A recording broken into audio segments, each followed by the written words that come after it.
Hi everyone and welcome to Tech Cravers. As you may have noticed, I've slowed down a bit with the frequency of my video uploads. The change is because I've had a shift in perspective regarding handheld consoles on this channel. Like many other YouTubers have pointed out already, reviewing one handheld after another, especially when they feature minimal differences, has become less exciting. So I've decided to focus more on handhelds that truly pique my interest, allowing me to test them for a longer period of time before sharing my thoughts. Hopefully this will lead to deeper insights in my reviews. Kicking things off with the RG406V from Anbernic, this device is the successor to last year's RG405V. While it bears a strong resemblance to its predecessor, I'm hoping that Anbernic has refined the experience and tweaked the performance enough to justify a purchase. So without further ado, let's jump into it.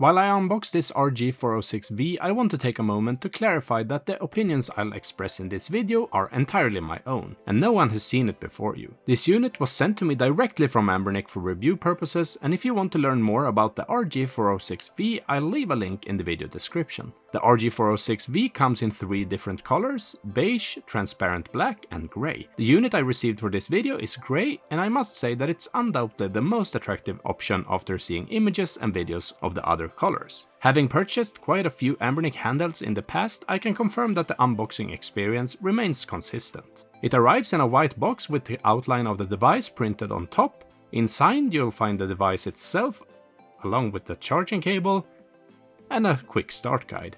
I'm also pleased to see that I once again received a screen protector included, which I thought Anbernic had stopped providing. But onto the device itself, which I've heard comes with a few new goodies.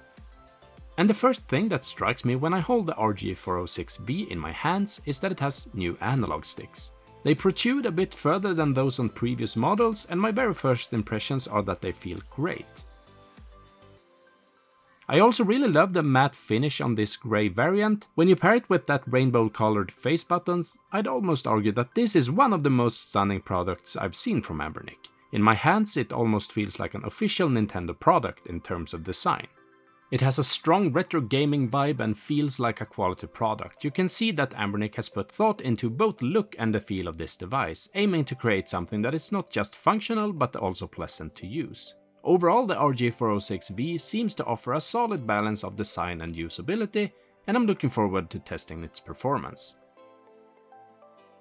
And speaking of performance, while I'm booting the device for the first time, let's take a quick look what's under the hood, even though this might not be the sexiest part of our review as it's mostly technical mumbo-jumbo. The RG406 features a 4-inch IPS screen with supposedly multi-touch capabilities and a resolution of 960 by 720 pixels. It's powered by an 8-core Unisoc T820 CPU and a Mali G57 GPU, which is the same setup as the RG556, another popular horizontal handheld from Anbernic.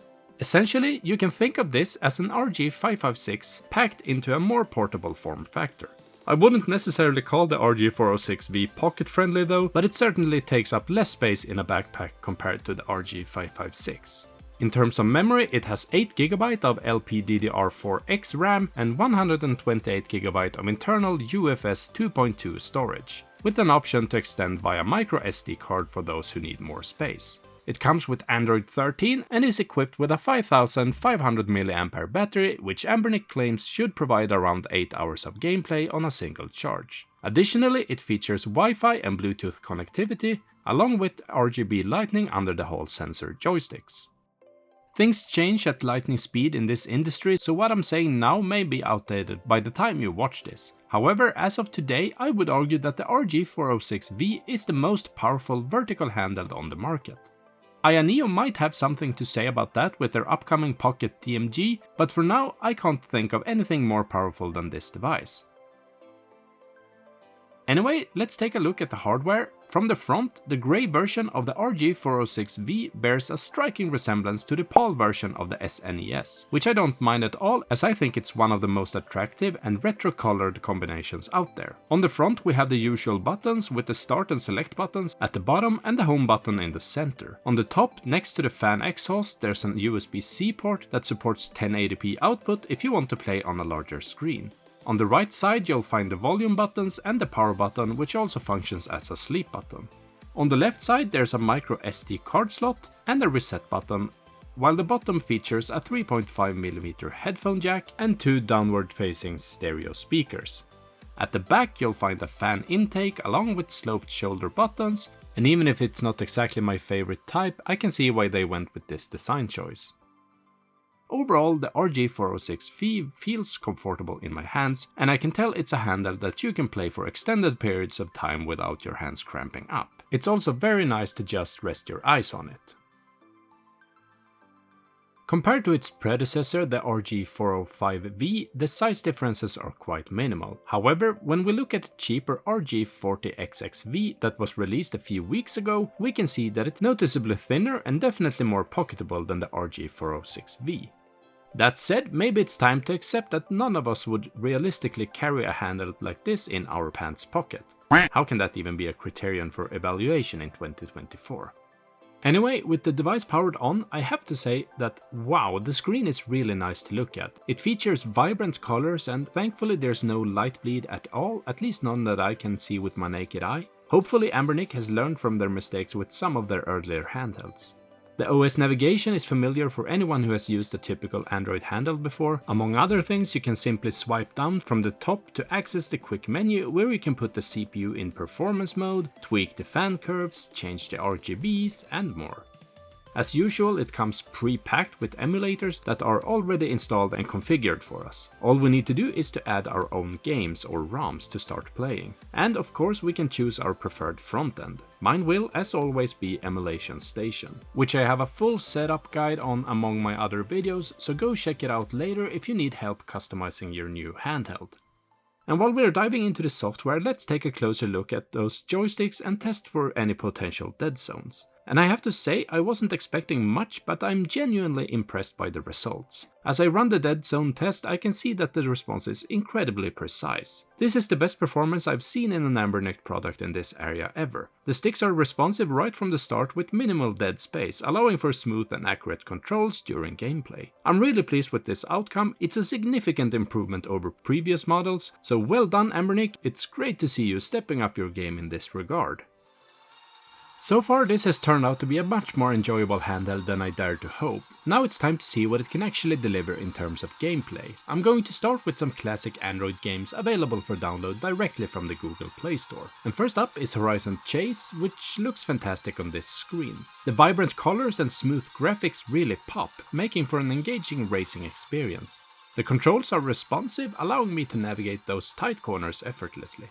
What's particularly nice is how well the RG406V handles the game's fast-paced action. There's no noticeable lag and the frame rate remains stable, which is crucial for a racing game like this. Overall, this is a great way to enjoy Horizon Chase.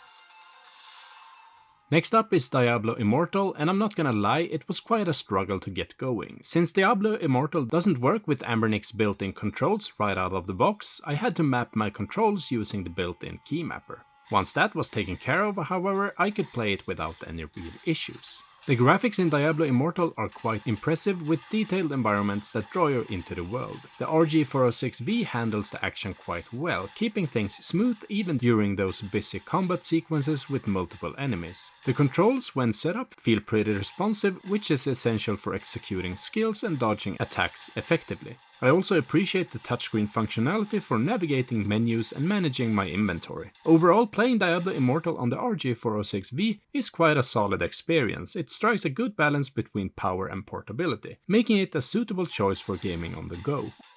But now let's move on to some emulation. The 4:3 aspect ratio of the screen means that everything from classic Atari games to titles from GameCube and even PlayStation 2 will look great. The aspect ratio is perfect for retro gaming as it preserves the original look of those older titles without any stretching or distortion. You'll get that authentic feel with visuals that match what players experienced back in the day, plus the vibrant colors and clarity of the display enhance the graphics, making those nostalgic games even more enjoyable to play today. It's a fantastic setup for anyone who loves revisiting classic titles. Here I'm playing SSX3 on GameCube and it runs smoothly. However, one important thing to note is that the RG406V has different performance modes and cooling settings. To play more demanding titles like this, you need to activate the performance mode. This is easily done by swiping down the menu and toggling it on. This can make a significant difference in whether a game is playable at all or runs smoothly. Additionally, you can always dive into the settings of each specific emulator to tweak configurations for even better performance. But right out of the box, with the performance mode activated, I'd say that most GameCube and PlayStation 2 titles I have tested run very well.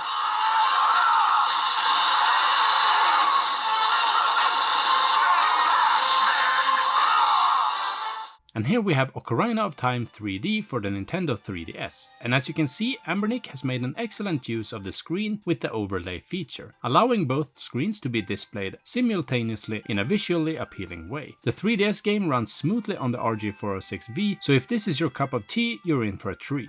And as you can see, the gyro is functioning right out of the box as well.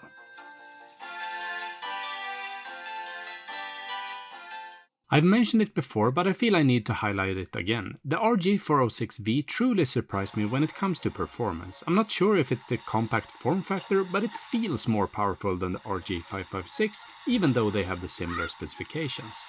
There's something really special about playing your old PS2 and GameCube favorites in a native 4:3 aspect ratio, and at an even higher resolution than what was possible back in the day. It adds a whole new level of enjoyment to those classic games, making them feel fresh and engaging again.